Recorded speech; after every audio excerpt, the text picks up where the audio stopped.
Morning. हम जो lichens पढ़ रहे थे कल, जो मैंने आपको बताया था कितने प्रकार के लाइकेंस होते हैं, ठीक है, 3 प्रकार के। उसके बाद उसका इंटरनल स्ट्रक्चर, कि हमें 2 प्रकार का इंटरनल स्ट्रक्चर होता है, होमो आइसोमेरस और हेटेरो आइसोमेरस, देख लिया था आपने। आज पढ़ते हैं हम जनन, कि लाइकन के अंदर रिप्रोडक्शन किस प्रकार से होता है। जनन आप समझते हो, 2 प्रकार से जनन होता है, अलैंगिक और लैंगिक। मैंने कल बताया था लैंगिक जनन में केवल जो कवक है वो हिस्सा लेता है और शैवाल हिस्सा नहीं लेते हैं। उससे पहले हम पढ़ेंगे अलैंगिक जनन यानी एसेक्सुअल रिप्रोडक्शन। ये 4 प्रकार से होता है, फ्रेगमेंटेशन, सोरेडिया, सिफेलोडियम और इसीडिया के माध्यम से।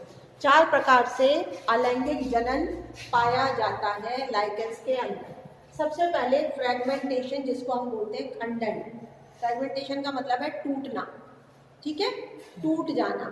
लाइकन का थैलस किसी भी वजह से यदि टूट जाता है, टुकड़े हो जाता है, तो जो छोटा टुकड़ा, टूटा हुआ टुकड़ा पुनः अपना आकार बढ़ा लेता है और एक नया लाइकन बनके तैयार हो जाता है, बशर्ते उस टुकड़े के अंदर दोनों पार्ट होने चाहिए, शैवाल और कवक। अगर कोई टुकड़ा ऐसे टूटता है कि उसके अंदर केवल कवक कवक जाता है तो लाइकन में परिवर्तित नहीं होगा। जो टुकड़ा टूटा है उसके अंदर शैवाल और कवक दोनों होने चाहिए, तो वो अपनी आकृति को बढ़ा करके, डेवलप करके नया लाइकन का पौधा बन जाता है, तो इसको बोलते हैं फ्रेगमेंटेशन।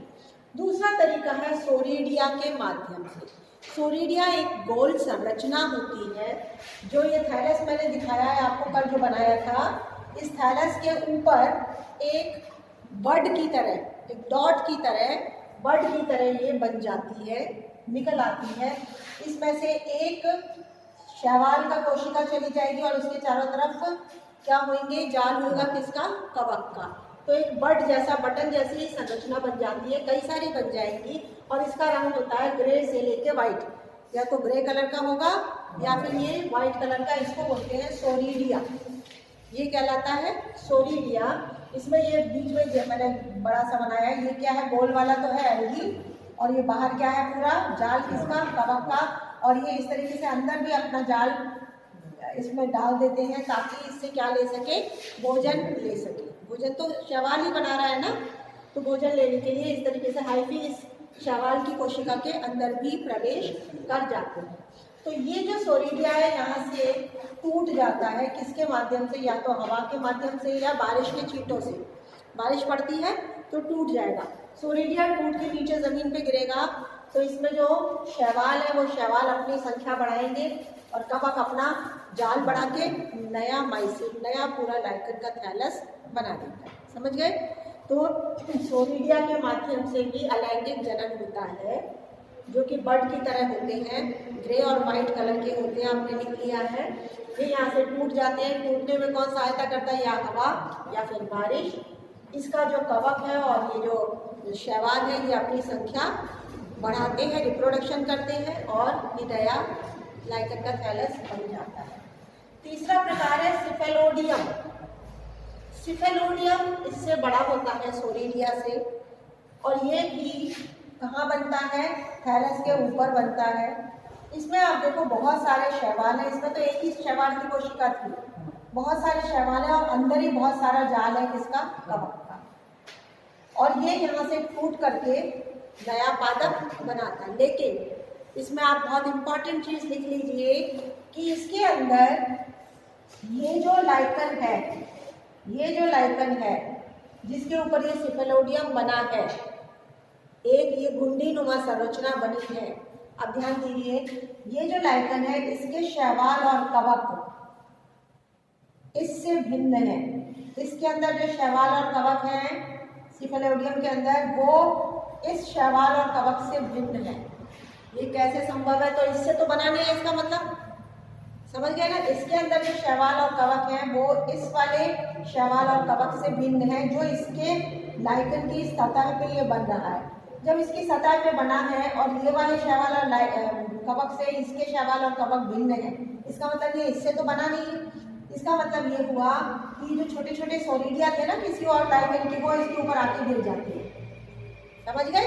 ये जो सोरिडिया है ना किसी और लाइकेन के हवा के माध्यम से किसी दूसरे लाइकेन के सतह पे आके गिर जाएंगे, वहाँ पे वो अपनी शैवाल और कवक की संख्या बढ़ा के किस में परिवर्तित हो जाएंगे? सिफेलोडियम में। आपको समझ आ गया? तो ये सिफेलोडियम इस वाले लाइकेन से नहीं बना है। ये सिफेलोडियम कैसे बना है? कोई दूसरा सोरिडिया ये जो था वो हवा के माध्यम से आपके किसी लाइकेन की सतह के ऊपर आके गिर गया, फिर इसने अपनी संख्या बढ़ा ली इसी के ऊपर जुड़े जुड़े। तो ऐसा लगता है कि इसका पार्ट है, लेकिन इसका पार्ट ये नहीं है, क्योंकि ये कवक शैवाल इस कवक शैवाल से भिन्न है। ठीक है, ये याद मतलब करके लिख लेना कि सोरिडिया और सिफेलोडिया में अंतर क्या होता है, वो पूछ लेते हैं। सोरिडिया जिस लाइकेन के ऊपर बन रहा है वही कवक और शैवाल होगा जो इस लाइकेन का कवक और शैवाल है, लेकिन सिफेलोडिया का कवक और शैवाल इस लाइकेन के कवक शैवाल से भिन्न है, क्योंकि वो इस लाइकेन से बना ही नहीं है। वो किससे बना है? कोई सोरिडिया हवा के माध्यम से आके इसके ऊपर गिरा देगी, फिर बाद में ये यहाँ से टूट जाएगा और फिर नया लाइकेन बनाएगा। ये हुआ सिफेलोडियम, इसको सिफेलोडियम कहते हैं, इसको सोरिडिया कहते हैं। लास्ट में है इसीडिया। इसीडिया में लंबे लंबे उंगली नुमा संरचना बन जाती है इसी कवक और शैवाल की। ये जो लाइकेन है इसी में बाहर की तरफ संरचनाएं निकल के आ जाती हैं कवक शैवाल की, और यहाँ से ये बहुत छोटा होता है जो कि आराम से यहाँ से कट जाता है, हवा के माध्यम से यहाँ से झड़ जाएगा और कट जाएगा और फिर नया लाइकेन बनाएगा। तो इसमें क्या होता है? सोरिडिया में तो सिंपल एक छोटे छोटे गोल गोल संरचना बनती है, इसीडिया में लंबी लंबी संरचनाएं बनती हैं। कैसी? उंगली नुमा। ठीक है, जो कि नीचे से बिल्कुल पतली होती है, ऊपर फैली हुई होती है। जहाँ पे पतली होती है वहाँ से ये हवा के माध्यम से टूट के गिर जाती है। और सेम होगा कवक शैवाल इसके अंदर जो है वो इसी में से बना है, इसी में से बाहर की तरफ संरचना निकली है और सेम कवक शैवाल इसके अंदर गए हैं।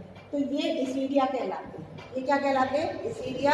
ये टूट करके नया लाइकेन बनाते हैं। ठीक है, अब हम पढ़ेंगे लाइकेन्स के अंदर लैंगिक जनन। ठीक है, सेक्सुअल रिप्रोडक्शन पढ़ना है। जैसा कि मैंने बताया था कि रिप्रोडक्शन जो लैंगिक जनन होता है उसमें केवल कौन भाग लेता है? कवक। कवक भाग लेता है, शैवाल लैंगिक जनन में भाग नहीं लेते हैं। ठीक है, क्लियर है ये बात? लैंगिक जनन में दो नर और मादा सेक्स ऑर्गन्स बनते हैं। दो प्रकार के सेक्स ऑर्गन बनते हैं, नर और मादा। किसके अंदर बनते हैं? उसी थैलस में, लाइकेन के थैलस के अंदर। ये लाइकेन का थैलस है पूरा, ये देखिए ये पूरा लाइकेन का थैलस है। इसमें ये मादा अंग है और ये नर अंग है। जो मादा फीमेल सेक्स ऑर्गन है उसको बोलते हैं कार्पोगोनियम।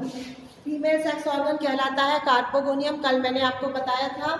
ठीक है, कार्पोगोनियम में दो पार्ट होते हैं। नीचे का कॉइल्ड स्ट्रक्चर गोल जो ऐसे घुमावदार है, नीचे का पोर्शन कहलाता है एस्कोगोनियम, ऊपर की लंबी गर्दन कहलाती है ट्राइकोगाइन।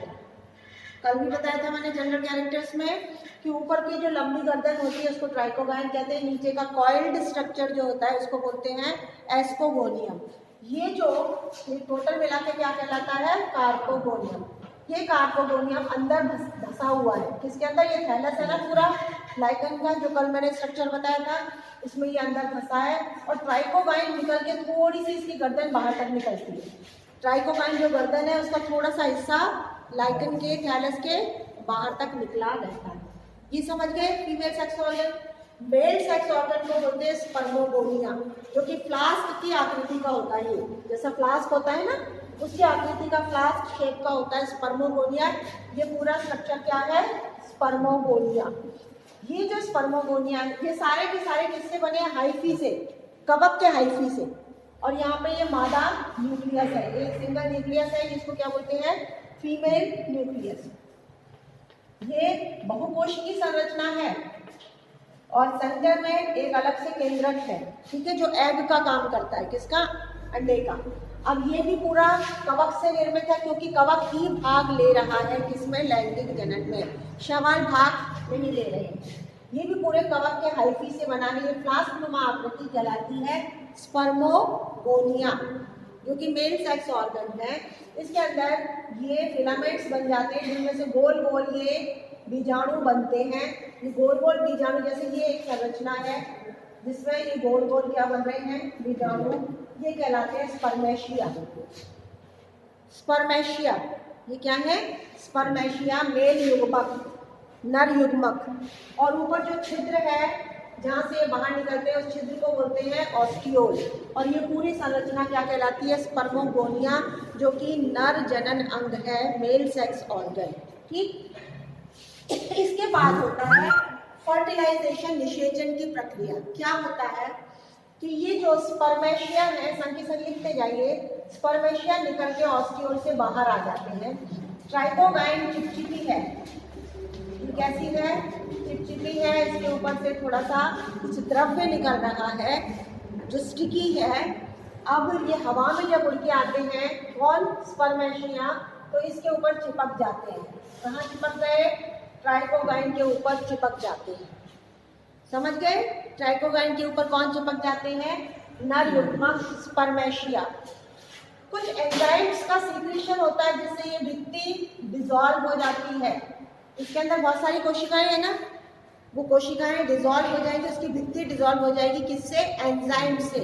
और ये जो नर युग्मक है, नर केंद्रक है, वो इसके अंदर यहाँ आकर के इकट्ठा हो जाएगा। कहाँ पे, एस्कोगोनियम में। किसके पास, फीमेल न्यूक्लियस के पास।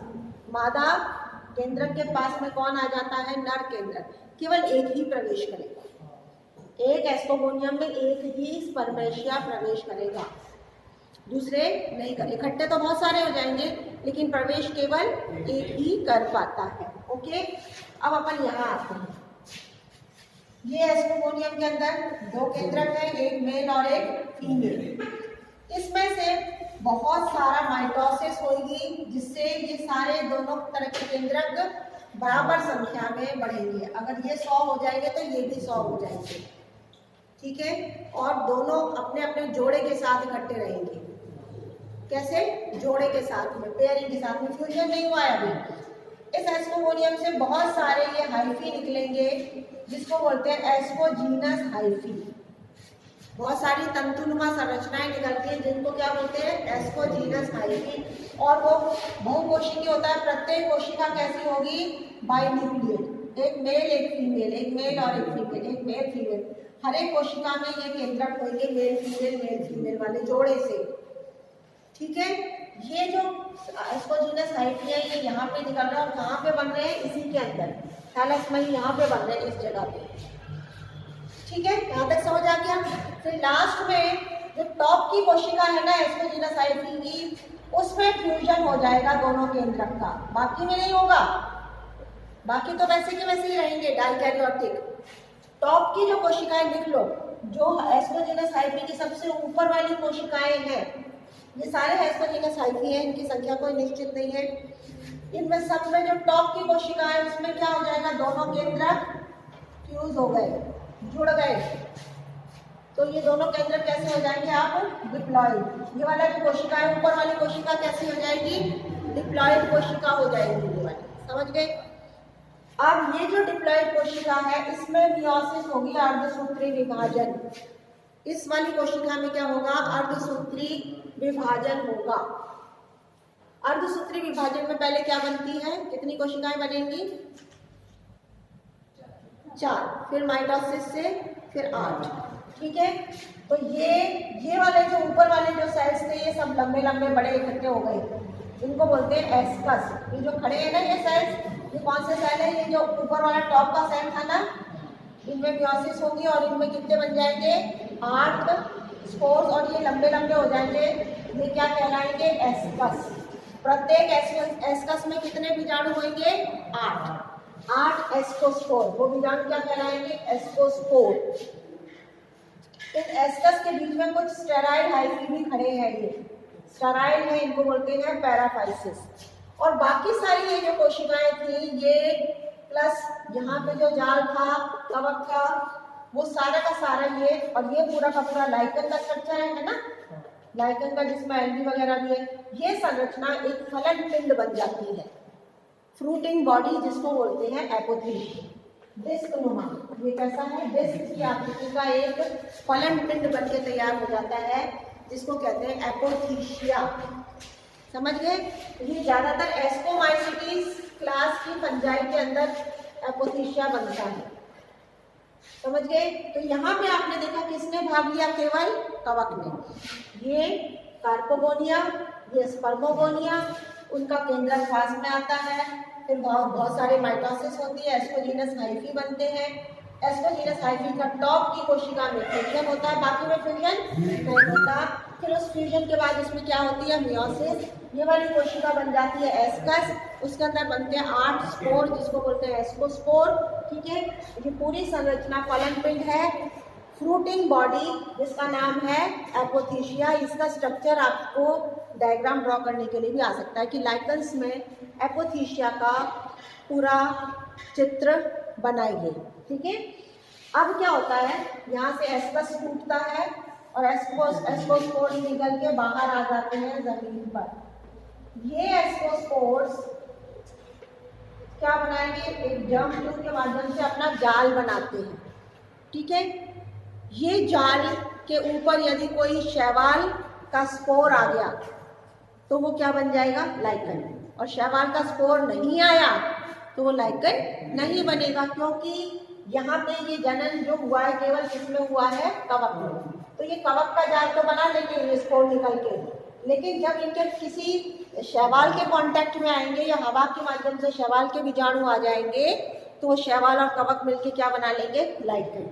और अगर शैवाल नहीं आया तो लाइकन नहीं बन पाएगा। ये सब हिट और ट्रायल है, नेचर में है, प्रगति में, लेकिन सब कुछ होता है क्योंकि हवा के माध्यम से आ ही जाते हैं। हवा के माध्यम से हवा बहुत अधिक मात्रा में स्पोर्स लेके आ जाती है, किसके? शैवालों के। और शैवाल की स्पोर्स जब इस जाल पे साथ में पड़ते हैं तो वो क्या बन जाते हैं? लाइकन। फिर वो लाइकन बन के तैयार हो जाता है। तो ये कंप्लीट हुआ आपका लाइकन्स।